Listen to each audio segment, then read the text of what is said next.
இன்றைய தினம் ஆடி அமாவாசை ஞாயிற்றுக்கிழமையோடு வருவது ரொம்ப அற்புதமான ஒரு வாய்ப்பு. முன்னோர் வழிபாடோடு சேர்த்து நம்முடைய வாழ்க்கையை முன்னேற்றக்கூடிய இந்த கண்திருஷ்டிக்கான வழிபாடை நம்ம நிச்சயமாக செய்யணுங்க.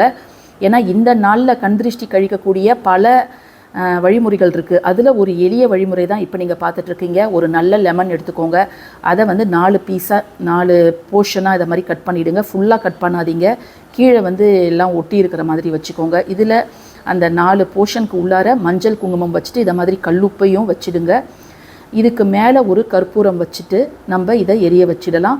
குடும்ப உறுப்பினர்கள் அனைவரையும் கிழக்கு முகமாக அமர வச்சுட்டு இதை எரிய வச்சுட்டு அதுக்கப்புறம் நம்ம சுற்றணும். கிளாக் வைஸில் 3 தடவை, ஆன்டி கிளாக் வைஸில் 3 தடவை, மேலேருந்து கீழே ஒவ்வொரு நபருக்கும் தனியாக செஞ்சுட்டு இதை போய் வீட்டுக்கு வெளியில், உங்கள் மெயின் என்ட்ரன்ஸ்க்கு வெளியில் நீங்கள் இன்றைக்கி ஈவினிங் 6 மணிக்கு மேலே அவசியம் செய்யுங்க. இதை எரிய வச்சுட்டு தான் சுற்றணும்.